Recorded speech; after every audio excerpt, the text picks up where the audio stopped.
answer to that will also be yes. But no deadline set, sir.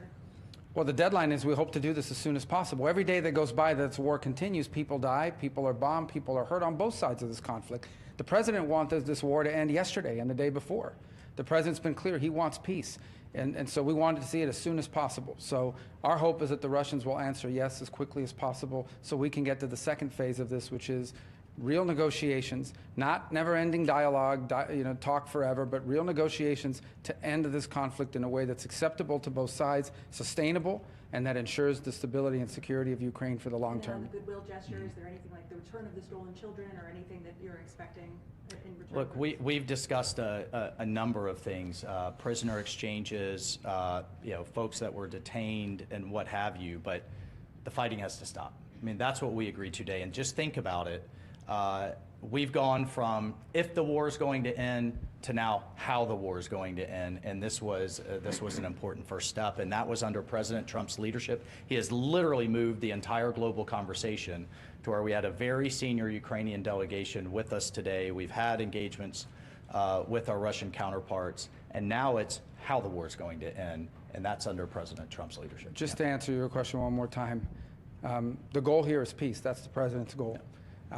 The best goodwill gesture the Russians can provide is to say yes to the offer that the Ukrainians have made to stop the shooting, to stop the fighting, and get to the table. If they do that, that's the best goodwill sign we could see. Obviously, as part of that negotiation, as we're talking about how to end this conflict, there will be a lot of issues to unravel.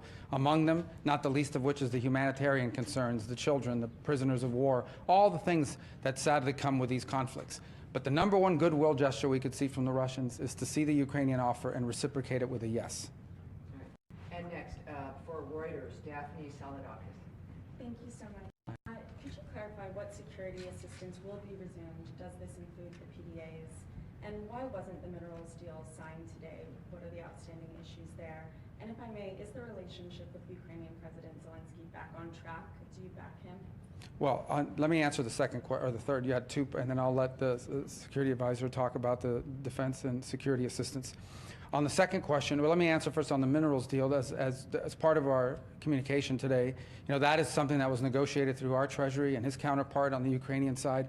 And so the president, and you see that expressed, both presidents will instruct the appropriate members of our governments to bring to finality the signature of the deal and the signature of this agreement. So that was communicated today, and that's going to happen. That was not the subject of our talks today. I thought I expressed that on our way in. We were here in pursuit of peace. That doesn't mean the minerals deal is not very important. It most certainly is, and we expressed that today in the statements we put out jointly, that the president, our respective presidents, have instructed the appropriate members of their governments to bring this to finality and to conclusion. The second part of your question was?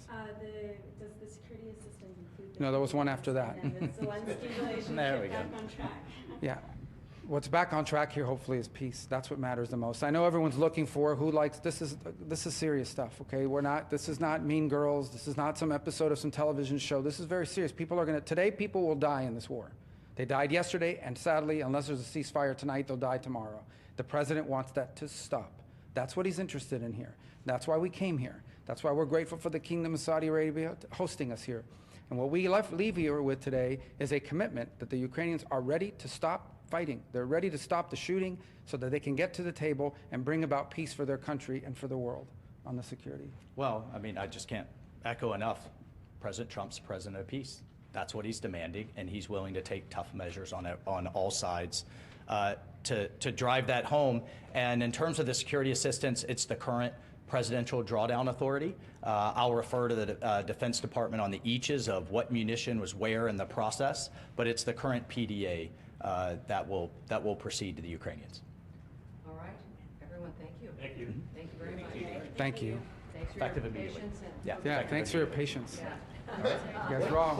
Well, this has been a very busy day here on Dr. Phil's Married TV. You've just been listening to Marco Rubio and Mike Walls talking about a potential ceasefire that Ukraine has agreed to. The question now becomes, what does Russia think? The pressure now is put on Vladimir Putin. How will he respond to word that Ukraine is now willing to cease fire and to try, has agreed, at least accepting now, a 30-day ceasefire Ukraine is. But what does Vladimir Putin say? And based on the reaction of Vladimir Putin, what position does that put our president in? There is a lot to make of the chess moves going on behind the scenes here. We also know that at 5 o'clock Eastern, 4 o'clock Central, President Trump has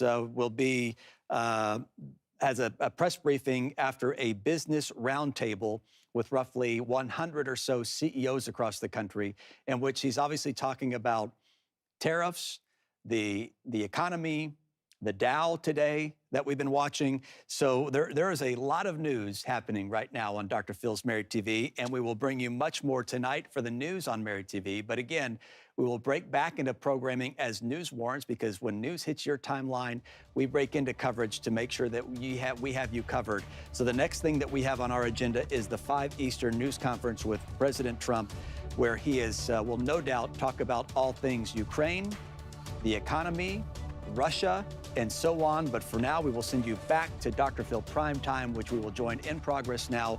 This episode has to do with homelessness and should it be criminalized. I'm Chris Gutierrez. We'll see you back here later this afternoon on Dr. Phil's Married TV. Someone for not having somewhere to go is one thing. Criminalizing criminal behavior, holding people accountable for committing crimes, is a different thing. There's a way different thing. I mean, holding somebody accountable because there's not a bed for them to go to, and so they're left on the street with no option, criminalizing that behavior and starting to rack up fines, and so the system is pushing them into a hole they can't get out of, is